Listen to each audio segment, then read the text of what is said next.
Hello there, and welcome back to Elden Ring Nightreign. I've been fighting the new Gaping Jaw, and as you guys will have seen if you watched the last stream, it's absolutely been kicking my ass. Like it really, really has.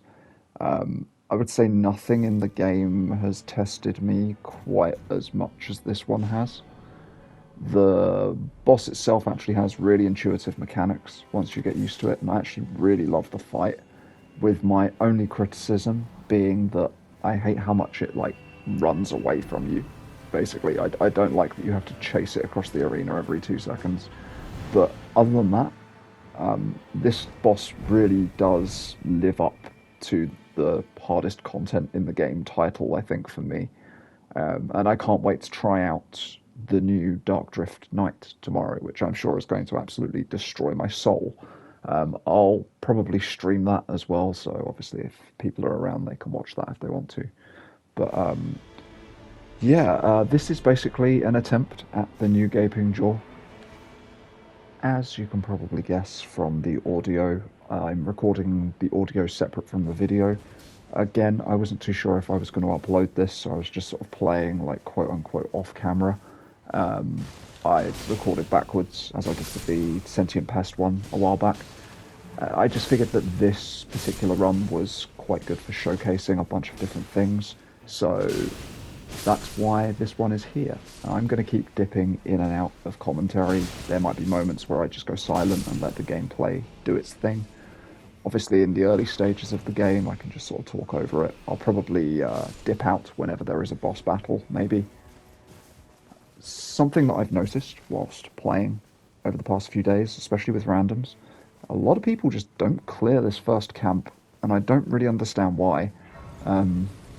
If there's like a fortress like nearby, like an easy one, then sure, I kind of get it. You can sort of just brute force your way through that at level 1. But the risk is just so insane, and the number of times that I have seen people skip the first camp, run into a bigger camp at level 1, get killed, and then instantaneously quit and leave the game. Like, it's one of the most infuriating things that I think you can possibly experience when you're playing this game. It says that there's like penalties for leaving, but I've got to be honest with you, I kind of don't believe it because I'm seeing people leave so often just as soon as they go down. Like, and it's like anyone who's ever played Apex Legends, you play with a random, they get downed in the first 5 seconds. You don't even get a chance to try and revive them because they just turn into a death box immediately. It's that kind of vibe, that sort of energy. And yeah, people just, for whatever reason, they just have no patience with this, and they don't feel like they can recover their run if they die. I understand the frustration, but yeah, I don't know. It's a weird little pet peeve that I've developed for play with randoms, I guess. So, first camp down, and thus far my randoms seem to be cooperating pretty nicely. They all seem quite coordinated and reasonable. How long this lasts into the run, you will obviously see, but yeah, for the start, it was quite smooth. I had pretty high hopes for this run.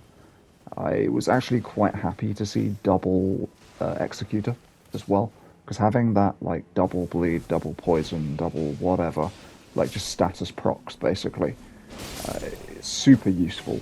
And going into this fight against this particular Night Lord, it's kind of almost not essential, but it definitely helps. Add to that the double wolf transformation, you can get some really clutch revives as well. So generally, really like seeing double executor. I actually weirdly quite like double stacking classes in this game. A lot of people just seem to immediately switch off if they notice someone else is playing their class, but I really do think there's a lot of merit to doubling up sometimes. And the executor is a good example of it. If you want really high DPS, it can work. It can work really, really well. And it's surprisingly safe too. So, yeah.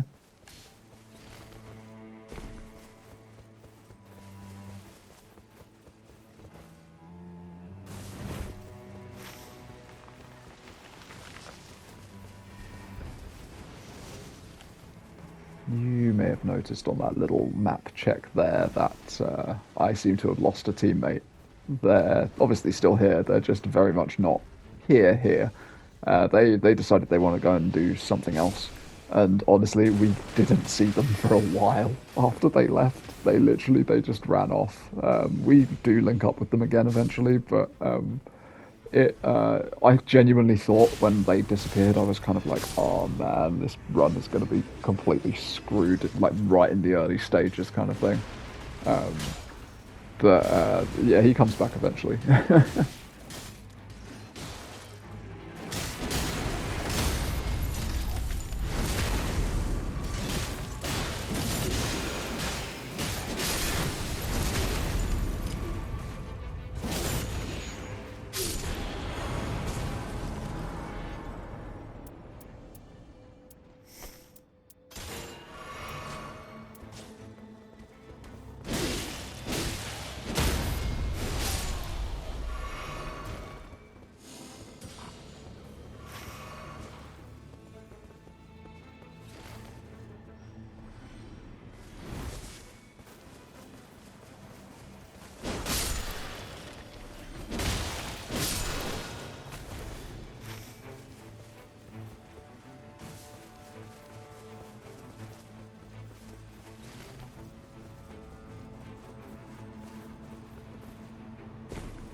So we're currently heading towards one of the many healing churches on the map. A lot of people really love beelining to these churches, and there is a little bit of merit to that. But I will say, like, don't just ignore small camps along the way. I would say rather than just beelining to the church, plot a route that takes you to the church through other things, because you are going to end up losing time, like bypassing camps and then having to double back to them and things like that. And if it's a low level camp, you can clear it super fast anyways without the extra flask. So just like do it rather than skip over it. I've noticed a lot of people will like completely waste their day one just running around after all of the churches. Like, you could get your last church at the end of day two, and it would still be fine, probably. It's very rare that you need all of your flasks in the days, like, adding up, like, leading up to the boss, I would say. So, don't panic about it and don't over prioritize them. Just sort of keep them in the back of your mind. It's like, right now, for example, we could have ran south towards that church, but instead we're doing the poison camp first, which makes a lot more sense. Just, keep your run in mind, basically, is what I would say.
little piece of advice that I've picked up about looting. Quite often, I don't actually look for a perfect weapon. Like, I'll sometimes look for the right element weapon, depending on what the boss is and stuff. Like, you've seen us clearing the poison camps, for example. But generally speaking, I don't actually look for my actual use weapon until I start going into the castle and stuff, because that's typically where you'll start getting like your gold weapons and your like unique weapon drops and stuff like that. Until that point, I generally will be looking at the substats on the weapon, like the little passives that go into the back end of your character. Oops, rat jump. Um, and yeah, just kind of trying to get a build together through loads of just random crap, basically.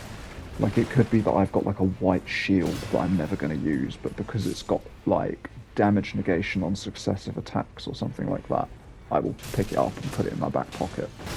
Um, and it's only once we sort of get to those higher value targets that I actually properly will start like being like, okay, this is going to be the weapon I use to actually hit the boss with. Um, like, don't get me wrong, there's nothing wrong with keeping your eye out as you go. Like, when you, especially if you go into the boss's weakness type of camp, it's worth looking at what the weapons actually are and being like, okay, maybe that could be a boss killing weapon. But I do think it is important to sort of know your cutoff. Like, say, like you're in the second ring of day two, and you still haven't found a good weapon, and you're kind of not expecting to go anywhere that might give you one. It could be worth like chucking a smithing stone level 2 into something to get it up to purple. Um, you want to make sure you have something that can deal with damage regardless of what it is and stuff. Um, yeah, we're finally linking up with our boy who has died a few times trying to clear this camp, but I think he does end up doing it, so that's good. Um, yeah, just in time, I think, to see him finishing it off. Yeah, there we go. But we've linked up again. Woo! We're a trio once again, just in time for the ring to be closing in to the final little bit of day one. Yeah, I think like playing with randoms has certainly been like an interesting experience going through doing this because a lot of my streams I've obviously done solo, and I do sometimes stay up quite late playing with randoms, just because like no one else happens to be online or whatever. Um, and yeah, it's a real roller coaster. Like, you have games where like even if the run doesn't go well, you will actually be like, man, I remember this guy now. Like, this guy will be in my brain for a while. Like, I can remember like this particular raider doing this particular thing or whatever. Um, and you'll actually like forge like weird memories with the randoms that you meet. But there's equally as many, if not more times where you just wanna strangle them. You just wanna because my God, some people in this game are infuriating. And I seem to remember even in this round, after that samurai wandered off at the beginning, I was genuinely thinking to myself, this is just, we're done, kind of thing. Um, and typically, when people do run off on their own, they'll die a few times, then they'll rage quit. This guy, fortunately, is a bit more mature than that, and yeah, he died a few times, but he realised he could just get his souls back and like be fine. Um, but yeah, my God, some of the people I have ran into. Before the night boss starts, I guess I'll recount you with one tale. So I remember dropping into a map with a Duchess and an Executor, and I was feeling good about it. They both had completed the game skins on. And as we landed, they both pinged to opposite directions, both ran off in opposite directions, and then both quit. And I was literally like, oh my God, I now have to sit through this solo run so I don't get penalized, assuming the penalties actually are a real thing. Which I know I'm not going to win, kind of thing. Um, and that's like a lot of my experience is that it's crazy. I'd say like the one thing they need to sort out with this is like they need to actually punish players for leaving, like they really do. Because damn, right, boss is about to show up, so I'm going to shut up and enjoy.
And that's the end of the Duke's Deer Frager.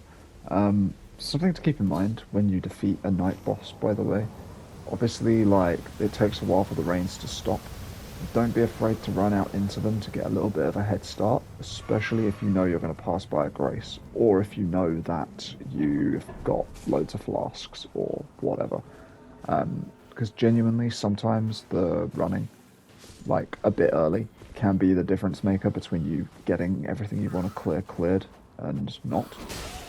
I really enjoy this, by the way. The Duchess just like stuck behind the wall like she was earlier. I get a little bit more damage on her as we wait for our teammates to show up as well. I think. Oh, maybe not. No, he's going in. He doesn't care for my shenanigans. um, these invader camps, by the way, are they can be kind of nasty. If you get caught unawares, the invaders can absolutely destroy you. So be very careful if you're approaching these on your own, especially if you're one of the squishier classes, because they really can hit hard. If you can clear the camps, it is good though, because they do give you more runes for pretty much everything you kill, from what I remember. Um, yeah, cool. I'm going to shut up for a little while now, I think, unless something funny happens. So enjoy the golem fight and enjoy the traversing across the map, I guess, and just mapping things out. Catch you in a bit.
Okay, yeah, I should pop back in to say the usefulness of these trees cannot be understated.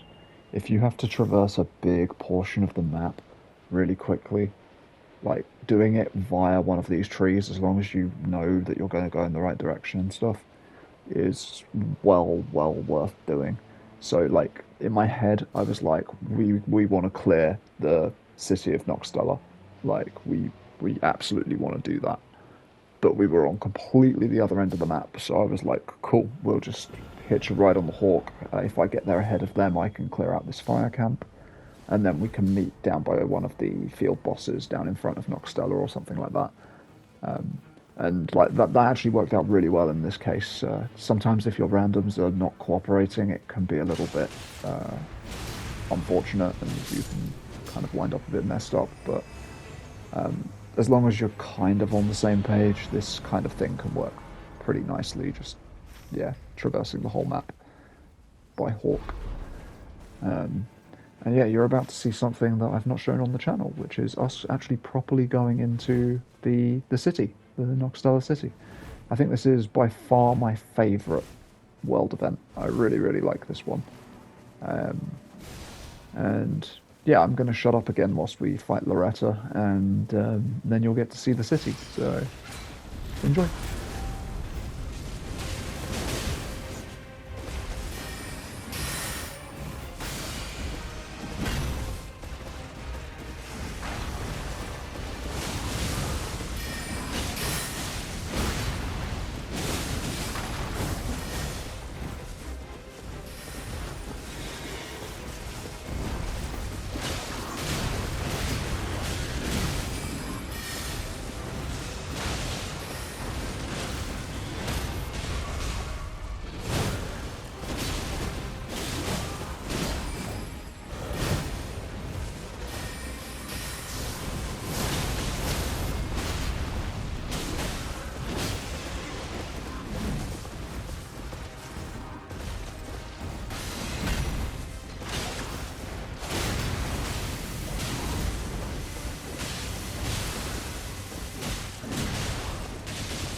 And welcome to the city. This place is kind of a bit of a labyrinth. Actually, one of the only places that I think you can very feasibly get lost in. The route that I am taking to get to the final boss within this area is one of many, and I have no idea if it's the best route. This jump here, very, very fatal sometimes. The first time I did this route, I actually did fall between the cracks, and I got so turned around and lost. My teammates like went ahead of me and they like cleared the boss in the time that it took me to even get up to it, and I was like, "Eesh, sorry." But yeah, this is one of the routes you can take. It's relatively free of enemies, so if you're looking for just speed, I think this is a pretty good shout. I think I sort of forgot which way to go around this point, and I was like, wait a minute." But it's actually really obvious. You just hop down here. You can actually just hop off the side at that point, but I decided to go a little bit further. Yeah, there we go. Um, it's kind of handy. You get some graces and stuff in here to restock, and both of these guys are mini bosses, so pretty worth killing them because they're nice and easy as well. And yeah, at the top of the stairs we're going to be met by a familiar adversary, which is not my favourite boss fight, I'm not going to lie. Multiple times I have gotten up to this guy in the city and looked at the amount of damage I was doing to him and just been like, nah. and then I settle for the other boss. Forgot to level up, in case you're wondering why I'm running the wrong way. I bet my teammates are like at the top, like, what's he doing? Um, but yeah. Okay, big boss fight again. So this one gets pretty intense. So enjoy.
See, and that's why I was holding off on changing weapons.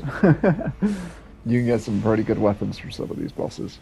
Obviously, when the city is on, I don't think you get the castle most of the time. But yeah, down to the wire. We now have a frantic race back to the gates, and where hopefully we don't die to the rain.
Alrighty, we are at the final gate now. This is the final hurdle. After, God, dozens of attempts trying to kill this thing, both with friends and randoms, will this actually be the one? Before we go in, just a quick short review of the enhanced gaping jaw. I think this boss is fantastic. I love the way that they use the spirit spring jumps within the fight to avoid his like big one shot mechanic.